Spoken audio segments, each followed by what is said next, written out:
Hello दोस्तों, I hope you are doing well. I am Ravi. Welcome to my YouTube channel learning sessions with RV. आज के session में हम लोग discuss करने वाले हैं एमएमपीसी 004 अकाउंटिंग फॉर मैनेजर्स का यूनिट 4 के इंपॉर्टेंट क्वेश्चंस। कुछ बच्चों के लिए अकाउंटिंग सब्जेक्ट नया होगा, जो बच्चे स्पेशली बीटेक से हैं, साइंस बैकग्राउंड से हैं या फिर आर्ट्स बैकग्राउंड से हैं। कॉमर्स वाले लोगों ने टॉपिक्स अच्छे से पढ़ रखे हैं तो उनके लिए बेसिक्स ही हैं सब। लेकिन जो बच्चे साइंस वाले हैं और जो बच्चे आर्ट्स बैकग्राउंड के हैं, जिन्होंने अकाउंट्स नहीं पढ़ा, तो वो अच्छे से कवर कर लेना इन वीडियोस को। और मैंने ऑलरेडी कुछ सब्जेक्ट चैप्टर्स के वीडियो डाले हैं, उनको गो थ्रू कर लेना। आपके अपकमिंग एग्जाम में बहुत हेल्पफुल होने वाले सब वीडियोस। जो हमारा यूनिट 1 है उसमें अकाउंटिंग एंड ओवरव्यू, जिसमें पहला चैप्टर है हमारा introduction to accounting, preparation of books of accounting, financial statement, preparation of financial accounts and companies, cash flow statement. यहाँ पे आपका थ्योरी प्लस न्यूमेरिकल दोनों आएगा, तो आपको दोनों चीजें कवर करके जानी है। स्पेशली जो बच्चे कॉमर्स बैकग्राउंड से नहीं है वो लोग थ्योरी स्किप मत करना। इग्नू वाले कई बार क्या करते हैं कि न्यूमेरिकल दिया हुआ है, उसमें और करके नीचे थ्योरी दे देते हैं। तो अगर आप डाउटफुल हो कि न्यूमेरिकल क्वेश्चन सही होगा गलत होगा या आपको नहीं आता, तो आप थ्योरी करके वो कवर कर सकते हो। तो इसलिए न्यूमेरिकल तो करना ही है, न्यूमेरिकल स्किप नहीं करना।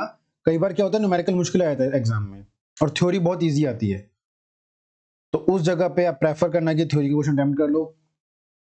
अगर कुछ ऑप्शन ही नहीं है, सिर्फ न्यूमेरिकल दिया तो करना पड़ेगा। लेकिन मैंने देखा है कई बार इग्नू वाले करते हैं कि न्यूमेरिकल और करके नीचे थ्योरी का क्वेश्चन डाल देते हैं।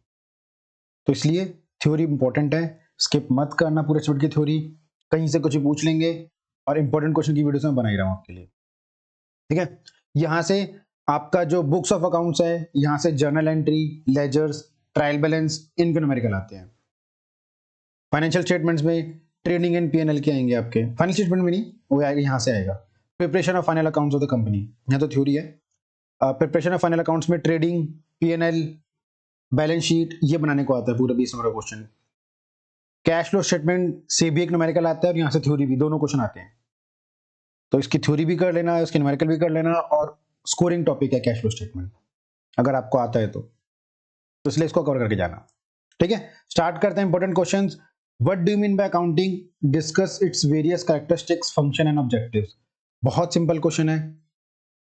इग्नू के मटेरियल में बहुत अच्छा मटेरियल दिया हुआ है, उसको गो थ्रू करना। एक बार सारा मटेरियल जरूर गो थ्रू करके जाना, सारा पढ़ गए ना टॉपिक्स।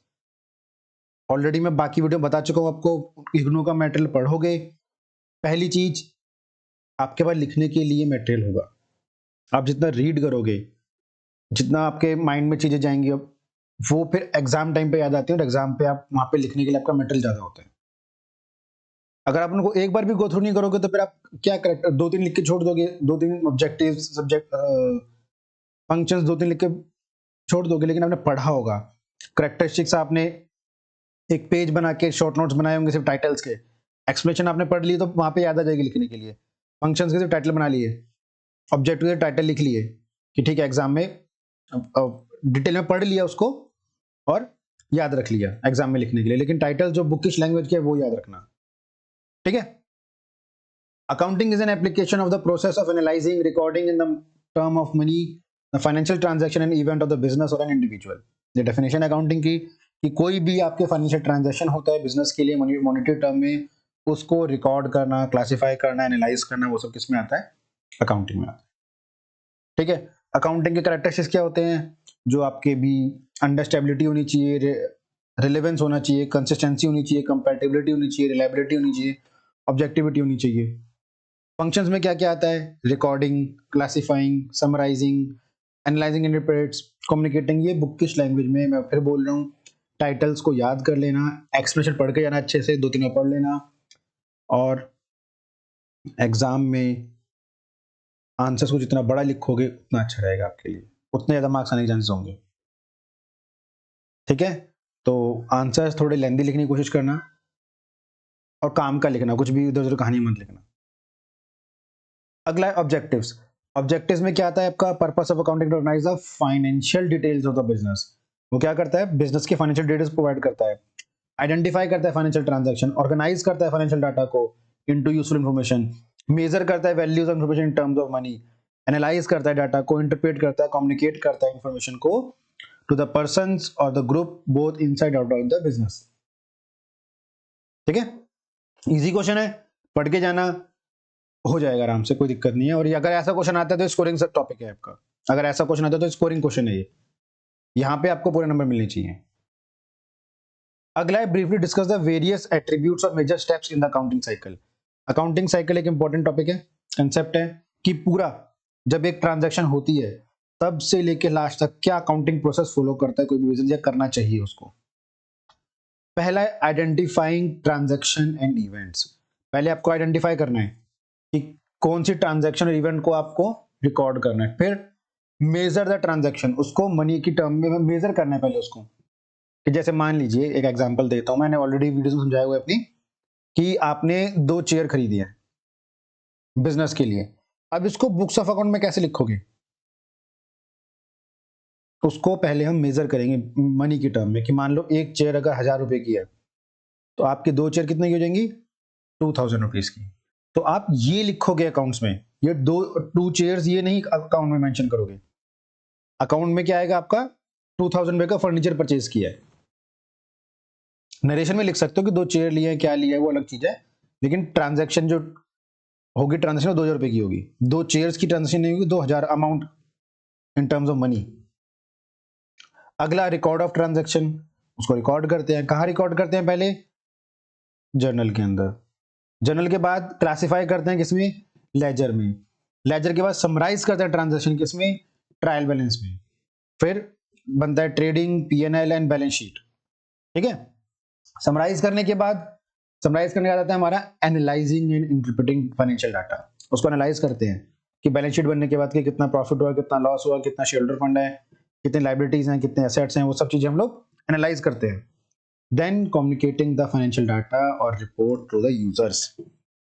यूजर्स कौन होते हैं, कंपनी के ऑनर्स हो गए, शेयर होल्डर्स हो गए, वेंडर्स हो गए, गवर्नमेंट हो गए, गवर्नमेंट को टैक्स लेना है। ठीक है, तो सबको डाटा प्रोवाइड किया जाता है, कंपनीज को अपनी वेबसाइट पे भी इशू करना होता है। ठीक है, अगला है हमारा question, what are the various application of accounting, what are the, अच्छा 2 क्वेश्चन को मिक्स मर्ज किया हुआ है। अब व्हाट, एग्जाम में ऐसे क्वेश्चन आएंगे आपको, एक क्वेश्चन वो 20 नंबर का दे नहीं सकते, तो 2-3 क्वेश्चन मर्ज करके आपको ऐसे क्वेश्चन बना देंगे। What are the various application of accounting and limitations क्या क्या है अकाउंटिंग की, है ना। एप्लीकेशन क्या हो जाता है, provide information about financial performance, business क्या फाइनेंशियल परफॉर्मेंस के बारे में इंफॉर्मेशन प्रोवाइड कर रहे हो। Provide assistant to the management, management के लिए आसानी होती है प्लानिंग करने में, डिसीजन मेकिंग में, कंट्रोलिंग में। फैसिलिटेट कंपैरेटिव स्टडी, आप कंपैरिजन कर सकते हो कि पिछले साल डाटा ये था, अभी ये है, या हमारे जो कंपटीटर है उनके साथ आप कंपेयर कर सकते हो डाटा को। Helps in settlement of tax liability, बिल्कुल टैक्स लायबिलिटी आपको पता होगा कितना प्रॉफिट आया तभी तो टैक्स भरोगे। अगला, हेल्पफुल इन रेजिंग लोन, आप बैंक से लोन लेने जाओ कि आपका बिजनेस है, आपको लोन चाहिए, बैंक वाले पहले ही बोलते हैं 3 साल का रिटर्न लेके आओ, 3 साल का बैलेंस शीट लेके आओ, तो वहां पे भी चाहिए। अगला, हेल्पफुल इन डिसीजन मेकिंग, बिल्कुल डिसीजन मेकिंग हेल्पफुल होता है ना। Help in the valuation of the business, आपके बिजनेस की कितनी वैल्यू है वो पता लगता है यहां से। ठीक है, अगला है what are the various limitations of accounting, accounting के क्या क्या लिमिटेशंस हैं। मेजरेबिलिटी, कई बार हम लोग कुछ चीजें होते हैं जो मेजर नहीं कर पाते इन टर्म ऑफ मनी, तो वो कैसे लिखे, जैसे कंपनी की गुडविल है, जिन अकाउंट्स में गुडविल एक टर्म होता है, अगर आपने वीडियो देखी तो समझ आएगा, जो कंपनी की रेपुटेशन है उसकी कॉस्ट होती है, तो आप गुडविल को कितना मनी की टर्म में चेंज करके लिखो, बहुत डिफिकल्ट टास्क है, तो मेजरेबिलिटी एक लिमिटेशन आ जाता है। जैसे चेयर का तो मैंने एग्जांपल इजी दिया, आपका जो बिल में अमाउंट है वो आपने एंट्री कर दी, लेकिन यहां कौन सा बिल लाओगे आप गुडविल कैलकुलेट करने के लिए। हिस्टोरिक कॉस्ट, हिस्टोरिक कॉस्ट में कई बार क्या होता है कि मान लो आपने जो लैंड है, तो लैंड आपने 1 करोड़ की परचेज की है, ठीक है, अब कंपनी उस पर थोड़ा थोड़ा एप्रिसिएशन लगा रही है, और 10 साल बाद एप्रिसिएशन लगा के 1.9 CR की हो गई वो, लेकिन 10 साल बाद क्या 1 करोड़ की प्रॉपर्टी 2 करोड़ की होगी, नहीं, वो हो जाएगी 5 करोड़ की। मार्केट में 5 करोड़ है, लेकिन आपकी बुक से 1.2 करोड़ है, 1.9 करोड़ है, तो जो बिजनेस है या अकाउंटिंग है वो हिस्टोरिक कॉस्ट पे चलता है, तो कई बार वो एक्यूरेट डाटा नहीं आ पाता है उस चक्कर में। अकाउंटिंग पॉलिसीज कि उसकी लिमिटेशन में रहना होता है, एस्टिमेट्स, वेरिफिकेबिलिटी, एरर्स एंड फ्रॉड्स, तो ये सब जो हैं लिमिटेशंस हैं आपके अकाउंटिंग के अंदर। ठीक है, अगला टॉपिक है हमारा discuss the various accounting concept. ये मैं आपको यहाँ नहीं बताऊंगा क्योंकि बहुत सारे कंसेप्ट्स हैं, मैं ऑलरेडी इसके ऊपर वीडियो बना चुका हूँ, वहां से जाके कवर कर लेना। ठीक है, जितने भी आपके अकाउंटिंग प्रिंसिपल्स हैं, अकाउंटिंग कंसेप्ट्स है, चाहे वो बिजनेस एंटिटी कंसेप्ट है, चाहे मनी मेजरमेंट कंसेप्ट है, going concern concept, accounting period concept, cost concept, dual aspect concept, revenue recognition concept, matching concept, full disclosure, consistency, तो सब मैं ऑलरेडी कवर कर चुका हूँ वीडियो में। कंजर्वेटिज्म, ऑब्जेक्टिविटी, मेटेरियलिटी कंसेप्ट, तो कवर कर लेना। यहाँ से या तो डायरेक्ट पूछ लेंगे 3-4 कंसेप्ट, या फिर शॉर्ट नोट्स में कोई एक पूछ लेंगे आपसे, या कोई 2 पूछ लेंगे, तो इस पे स्टार लगा लो, बिल्कुल भी स्किप नहीं करना है। इस टॉपिक को अच्छे से कवर कर, सारे कंसेप्ट अच्छे से कवर करने हैं। और जो बच्चे सिर्फ थ्योरी के बेस पे जा रहे हैं उनके लिए तो बहुत इंपॉर्टेंट टॉपिक है ये सारे ही इंपॉर्टेंट है। ये अकाउंटिंग के क्वेश्चंस है, ये कंसेप्ट्स आ गए। अब बैलेंस शीट आ गया कि एसेट साइड कौन से होते हैं, लायबिलिटी साइड कौन सी चीजें होती है बैलेंस शीट में, मैं ऑलरेडी अच्छे से कवर करा चुका हूँ, प्रॉपर फॉर्मेट बना के बैलेंस शीट का। ठीक है, तो बैलेंस शीट वाली वीडियो देख लेना मेरी, उसमें पूरा बताया हुआ। यहाँ पे लायबिलिटी आता है, यहाँ पे एसेट आता है, यहाँ पे नॉन करंट लायबिलिटी, यहाँ पे करंट लायबिलिटी, यहाँ पे नॉन करंट असेट्स, यहाँ पे करंट असेट्स। ठीक है, अब इसमें टेंजिबल असेट्स आते हैं, फिर इंटेंजिबल असेट्स आते हैं, फिर उनके अंदर कौन सब हेड जाते हैं, मैंने प्रॉपर आपको वीडियो में समझाया हुआ है डिटेल में, पूरा फॉर्मेट बना के, तो गो थ्रू कर लेना। अगर ऐसा क्वेश्चन आता है कि बैलेंस शीट समझाओ, तो फ्री के मार्क्स हैं वो, इससे आसान क्वेश्चन नहीं हो सकता आपके लिए। चलिए कवर कर लें इसको वीडियो से। What do you mean by financial statement, discuss its various objectives. बहुत इजी क्वेश्चन है। फाइनेंशियल स्टेटमेंट क्या होता है, जहाँ पे आपको आपकी कंपनी का डाटा मिलता है कि कंपनी ने कितना प्रॉफिट किया है, कितना लॉस किया है ना। ज्यादा कुछ है नहीं समझाने वाला, थ्योरी है पूरा पूरा, पढ़ लेना। और ये टॉपिक इंपॉर्टेंट है बहुत, ठीक है, इसको स्किप मत करना। इसके अलावा फाइनेंशियल स्टेटमेंट जो हमारा थर्ड चैप्टर भी है इसमें, वो एक ही क्वेश्चन बना है इसमें से, तो उसको कवर कर लेना, इंपॉर्टेंट क्वेश्चन है। इसके अलावा कुछ आपके इंपॉर्टेंट कंसिडरेशन है जो रिकॉर्ड जर्नल एंट्री रिकॉर्ड करते टाइम आते हैं, तो वो मैंने अच्छे से कवर किए हुए हैं, उनको जरूर जर्नल एंट्री वाला जो आपका मैंने वीडियो बनाया है उसमें कवर कर लेना। सारे 20 शायद मैंने पूरे के पूरे आपके जर्नल एंट्रीज कवर किए कि उनको कैसे रिकॉर्ड करना होता है। ठीक है, वो एक बार गो थ्रू कर लेना, इंपॉर्टेंट वीडियो वाली। ठीक, तो फाइनेंशियल स्टेटमेंट इजी है, इसका थ्योरी पढ़ लेना, उसका ऑब्जेक्टिव्स पढ़ लेना, इंपॉर्टेंट है। डेप्रिसिएशन जी बिल्कुल इंपॉर्टेंट है, और उसके मेथड कौन कौन से, डेप्रिसिएशन को नहीं पता, जिन्होंने पहली बार सुन रहे हो शायद सबको पता ही होगा, जो बच्चा अकाउंट्स के उन्होंने भी सुना ही होगा। डेप्रिसिएशन डेप्रिसिएशन होता है कि जब आपकी कोई असेट है, मान लीजिए आपने मशीनरी परचेज की है 10 लाख की, अब क्या उसकी वैल्यू 1 साल बाद भी 10 लाख ही रहेगी, क्योंकि आपने पूरा साल उसको यूज किया है, 1 साल पुरानी मशीन हो गई, नई टेक्नोलॉजी आ गई मार्केट में, तो क्या 10 लाख रहेगी? वो नहीं, उसकी वैल्यू कम हो जाएगी। अब कम कितनी होगी, वो निकालने के लिए हम यूज करते हैं डेप्रिसिएशन मेथड्स। ये वेरियस मेथड है ना, तो मेथड्स यूज करके वैल्यू निकालते हैं। अपनी मर्जी से डेप्रिसिएशन नहीं लगा सकते कोई भी कंपनी, जो फॉर्मूलेज हैं प्रेस्क्राइब बाय गवर्नमेंट उसके हिसाब से डेप्रिसिएशन लगाई जाती है। तो डेप्रिसिएशन कितनी होगी, और जो नई वैल्यू होगी, जब करंट वैल्यू होगी मशीन की वो कितनी होगी, वो सब कहां से निकलता है, डेप्रिसिएशन कैलकुलेट करने के बाद। ठीक है, जो यहां से जो पुराने अमाउंट से नए अमाउंट में जो वैल्यू आएगा, मान लो अगर ये 9 लाख आता है तो यहाँ पे 1 लाख डेप्रिसिएशन है। ठीक है, जो वैल्यू कम हुई मशीनरी की, फर्नीचर की, या किसी भी चीज की, due to wear and tear, obsolescence, या जो भी रीजन है, टाइम वैल्यू। ठीक है, तो अच्छे से कवर कर लेना, इजी टॉपिक है, एग्जाम में आता है तो छोड़ना मत। इसके 2-3 जो भी आपके मेथड्स हैं, straight line method, return on method, उनको अच्छे से कवर करके जाना, उनके फॉर्मुलेज याद करके जाना, अगर आता है तो लिख देना एग्जाम में। ठीक है, फाइनेंशियल स्टेटमेंट में सब मेंशन करना अच्छे से, balance sheet, profit and loss, cash flow, income statement, वो सब मेंशन करना। ठीक है, तो अच्छे मार्क्स अगर लेने हैं तो जितना बड़े आंसर लिखोगे उतने ज्यादा मार्क्स मिलेंगे। इग्नू में यही चलता है, मतलब टॉपिक से रिलेटेड होना चाहिए। ऐसा नहीं कि फाइनेंशियल स्टेटमेंट पूछा और वहां पे आप डेप्रिसिएशन का आंसर ऐड करके आ गए, ऐसा भी नहीं करना है। ठीक, यहां तक कवर हो गए। अब आपके तीनों क्वेश्चन बचे हैं किसके ऊपर, नहीं दो आपके कैश फ्लो के हैं और एक क्वेश्चन आपका रह गया था पीछे, जैसे ये briefly discuss the classification of accounts. Classification account तीन हिस्सों में जाता है, रियल अकाउंट, पर्सनल अकाउंट और इन पर्सनल अकाउंट। इनको अच्छे से कवर कर लेना, इनके तीनों के अपने अलग अलग टैगलाइंस है, debit what comes in, credit what goes out, ये अच्छे से पढ़ लेना। In debit all the expenses and credit all the incomes. तो इजी टॉपिक है, यहां से न्यूमेरिकल आता है, न्यूमेरिकल नहीं सॉरी थ्योरी आती है। ठीक है, ये वो पर्सनल अकाउंट पूछ लेंगे क्या होता है एक्सप्लेन करो शॉर्ट नोट्स में, रियल अकाउंट क्या होता है, तो वो भी आपको आना चाहिए। इजी क्वेश्चन है, गो थ्रू करके जाना, अच्छे से चीजें पढ़ लेना इसके, और इनके जो भी आपके टैगलाइंस है वो याद कर लेना।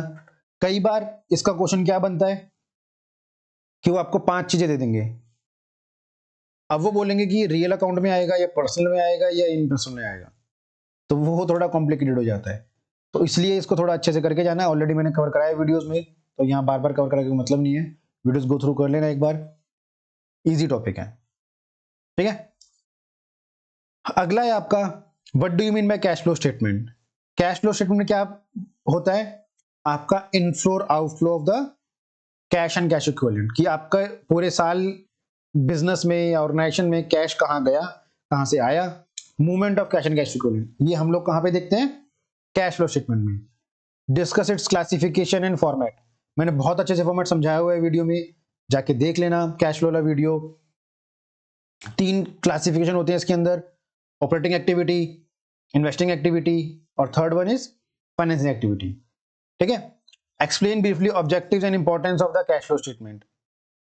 कौन कौन से आपके ऑब्जेक्टिव्स हैं, और मतलब क्या ऑब्जेक्टिव्स हैं कैश फ्लो स्टेटमेंट की, कि मेजरमेंट ऑफ कैश, कि कैश का इनफ्लो कहाँ हो रहा है, आउटफ्लो कहाँ हो रहा है, जनरेटिंग इनफ्लो ऑफ कैश, ताकि आप और चीजें जनरेट कर सको। जब आप डाटा रीड करोगे, मैनेजमेंट डाटा रीड करेगा, तो वो कैलकुलेशन कर पाएंगे कि हम कहाँ पे और इनकम जनरेट, इनफ्लो जनरेट कर सकते हैं। डिसीजन मेकिंग में हेल्पफुल होता है। क्लासिफिकेशन ऑफ एक्टिविटी, हम चीजों को अलग अलग सेपरेट करके अच्छे से देख पाते हैं। प्रिडिक्शन ऑफ फ्यूचर, कि फ्यूचर में हमारे कितने खर्चे हो सकते हैं, या कहाँ पे हमें ज्यादा ध्यान देना है, कहाँ से इनफ्लो आएगा, कहाँ आउटफ्लो जाएगा हमारे फ्यूचर में। Assessing liquidity and solvency position, evaluation of future cash flows, supply necessary information to the user, help the management to ascertain cash planning। तो बहुत सारे इसके ऑब्जेक्टिव्स हैं कैश फ्लो के, और इंपॉर्टेंस में क्या आता है, help to make cash forecast, की इन फ्यूचर में कितनी रिक्वायरमेंट हो सकती है, help the internal management for decision making, reveal the cash position, reveal the result of the cash planning. तो इन सब आपको समझ आ गया होगा कैश फ्लो कितना इंपॉर्टेंट है। ये 2 थ्योरी के क्वेश्चन दिए मैंने कैश फ्लो से, यहाँ से एक क्वेश्चन आने के बहुत ज्यादा चांसेस हैं, या तो कैश फ्लो से न्यूमेरिकल आएगा या फिर इन दोनों में से कोई एक क्वेश्चन आएगा कैश फ्लो से। तो अच्छे से कवर करके जाना।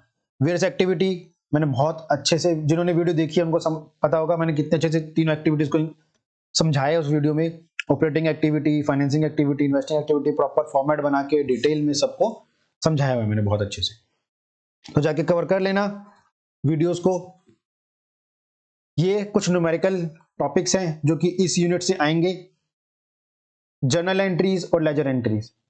ठीक है, या तो मेजरली क्वेश्चन जो आता है वो जर्नल एंट्री के ऊपर ही आता है, लेकिन कई बार जब उनको क्वेश्चन मुश्किल ना होता है तो बोल देते हैं make journal and ledger entries, तो लेजर थोड़ा लेंथी हो जाता है, जर्नल एंट्री बनाने के बाद लेजर बनाना आसान होता है, लेकिन क्या होता है कि हर किसी का अलग अलग लेजर बनाना पड़ता है, तो वो थोड़ा लेंथी हो जाता है, होता ईजी है लेकिन लेंथी हो जाता है लेजर।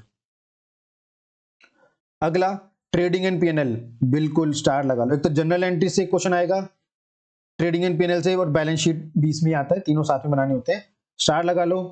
यहां से न्यूमेरिकल चांसेस बहुत ज्यादा होते हैं। और एक कैश फ्लो, तीनों ही आपके बहुत इंपॉर्टेंट टॉपिक हैं। मैं लिख के दे रहा हूं, इन तीन में से एक न्यूमेरिकल क्वेश्चन तो पक्का है, 99% या 100% है, इन तीन में से एक न्यूमेरिकल पक्का है। और कोई बड़ी बात नहीं कि जनरल और ट्रेडिंग पीएनएल आ जाए, 2 आ जाए, या कैश फ्लो ट्रेडिंग पीएनएल 2 आ जाए, या कैश फ्लो जनरल एंट्री 2 आ जाए।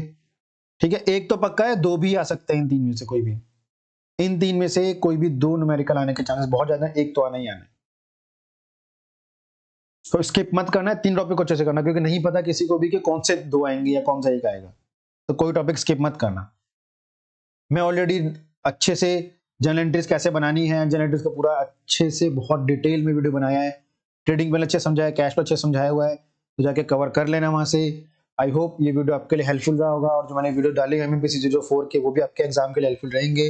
वीडियो अच्छा लगा हो तो लाइक कीजिएगा, अपने फ्रेंड सर्कल में मेरी वीडियो को शेयर करना, चैनल को सब्सक्राइब करना आगे आने वीडियो के लिए। मैं 04, 004 और 5 के भी इंपॉर्टेंट क्वेश्चन ले आऊंगा अभी आने टाइम में, जल्दी आपके एग्जाम से पहले। ठीक है, तो जुड़े रहना, and that's all for today, have a nice day.